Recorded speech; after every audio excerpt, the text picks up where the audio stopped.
Professor Dano, if you can hear me, good morning. Good morning, sir. Yes, I'm very grateful for your time this morning. So, first of all, our discussion has to do with the Office of the Special Prosecutor and the many matters he has raised in the press conference he did yesterday. One has to do with lack of resources for his office, and then the budgetary allocation for his office as well, which will aid him to be able to do his work effectively. Concerns of which Martin Amidou raised some time back is still coming back to us as a country. Now, what is your take on this particular development? Well, thank you. Absolutely, as a country, if we set up an office like this within the context that we are losing minimum 3 billion Ghana cedis annually, I think that finding the resources to spare to properly fund that office should be an issue of priority. And so all of us should be very concerned. I mean, the gentleman appears to be somebody who has new ideas, which for me are tangible ones, and also innovative. Part of the challenge we have had is we have always tried to address the issue after the fact, which means somebody has stolen the money, something has gone wrong, then there is a high-profile announcement, this has been found, scandal, and then we are trying to investigate and prosecute. And even investigate and prosecute, we are not doing anything.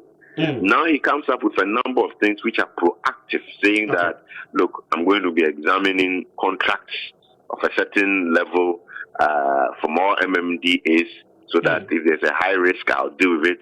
He talks about naming and shaming, so he's going to do a corruption league table. These are proactive actions that will certainly send the message that, look, now we are serious.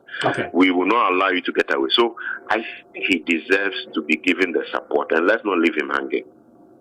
Very interesting. But as I said earlier on, these are very issues that were raised by Martin Amidou in some time past that has to do with resource allocation. Now, Kisia Jabin, the new special prosecutor, is equally raising same concerns. Now, my big question is that what is the government doing to retool the Office of the Special Prosecutor in ensuring its effective work to the nation? A very relevant question. And that question actually should be one that the citizens of this country take up, because ultimately the price of good governance is eternal vigilance by the citizens. The price of good governance of a thriving democracy is eternal vigilance by citizens. If you take our own constitution, Article 1.1, Article 35.1 says sovereignty lies in the hands of the people who repose it in a government for a period. We, the people, the citizens of this country, are the ones who have, as it were, given an agency in terms of the president and his government for this period, the authority to act. And we are saying that we want you to make sure this office properly financed. And honestly, until we understand that power belongs to the people, and so whatever we entertain is what we'll get. What we say no to, you will find our government to stop doing it. If you say we don't want road toll will not happen. If we say we don't want LGBTQI, that will not happen. But with the things we embrace as a society, government will proceed to do it. So in this instance, if we have found it fit to set up this office because we think we will save money, and then our taxes will not just be going up and everybody is struggling, we need to ensure that the president understands, the executive understands that if you are sharing the money, at least this office do something, because this gentleman wants to do something serious for this country. So I think that the responsibility, you are right, government as the leader is failing, and truly we have not seen the kind of traction and tangible actions in the corruption space we ought to have seen. But this is an opportunity for them. They created that office. They should put their mouth where they have actually said, look, this is the thing we are going to do, and show us that they are serious about this office. And that's the way we want to see things going. Okay. Now, many thought Martin Amidou was on a talking spree, and so he rather wasn't committed to doing the work of the special prosecutor. Now, the big question is that does this particular revelation vindicate Martin Amidou and some statement he made earlier on? Well, to be honest with you, Mr. Martin Alamisi Ben Kaiser Amidou was a colossus many of us looked up to. Yesterday I was telling somebody that, look, he brought credibility to the office because be proud to that office being set up. There were debates. Will it even be effective? Is it going to still be under the Attorney General? Can it actually do anything? Will anybody take it up? But the caliber of the personality who we knew had on his own taken cases of public interest to court and won them. Okay. Once he took up that office, we started looking at that office seriously and we're like, wow, something is going to happen here. Unfortunately, somehow, I don't know what the forces did.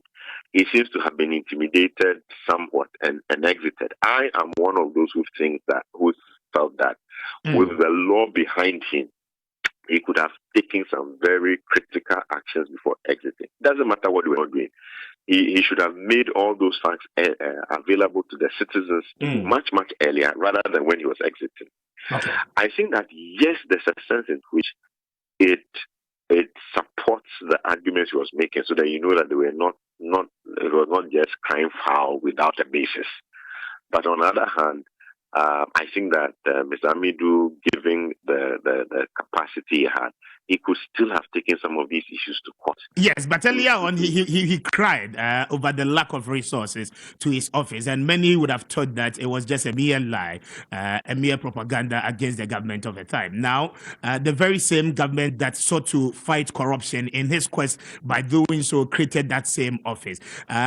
Kessben comes in, takes office on the 5th of August. Up until today, he's still coming back to us as a country and crying about the lack of resources. Then again, he tells you that even in terms of budgetary allocation for 2022, his resources are going to be limited because about 65 million Ghana cedis out of 170 million Ghana cedis is what he's going to take in doing compensation to staff and then employees of the Office of the Special Prosecutor.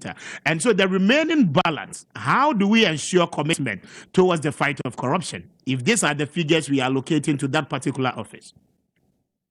Well, so yes, I think the point is well made that obviously in this instance, Mr. Amidou was not just crying foul unnecessarily. There was a basis for his concerns. And some of us know that for a fact because also it had to do with the architecture of how he was going to receive the money and the fact that then somebody will be having oversight over who he pays and what he's doing so they can track what he's investigating. And so he had concerns, very legitimate ones.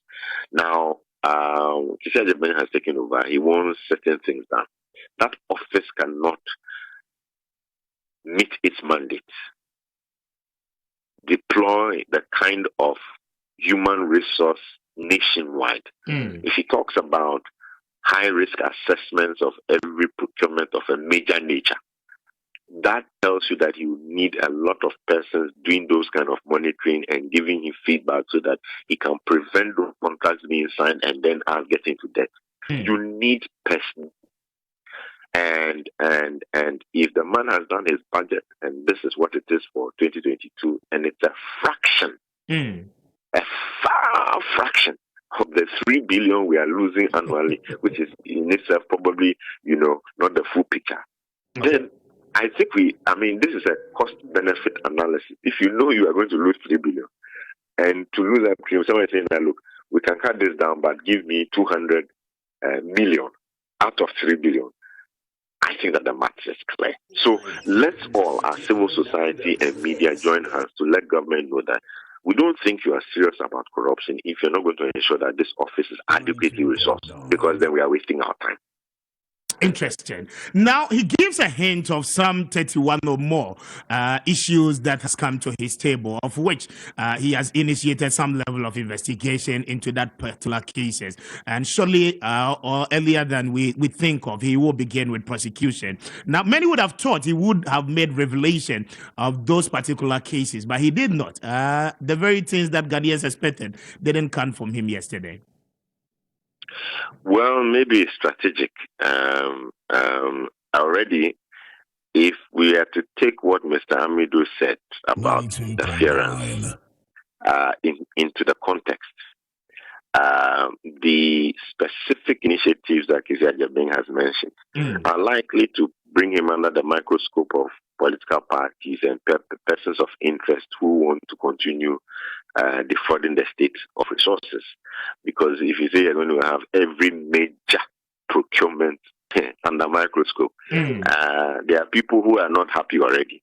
And then when you start talking about corruption league table, many more are not happy. They start talking about pink sheets. I think that perhaps maybe in another 6 months, if he doesn't still refer to any of the cases, then we can raise our eyebrows. But for now, I guess that he's being strategic in the context of what his predecessor went through, so that he can then generate the results. Otherwise, these guys will start interfering. You can be sure of that. So I'm not too surprised. Let's give him another 6 months, by which time hopefully some of the cases may have traveled the distance where speaking about it will not compromise the ability to investigate and get additional information. Very well. So thank you very much for your time. We are grateful. And thank you too for having me. Okay. And Ora Adam said no, and I'm no at the combo. So unfortunate.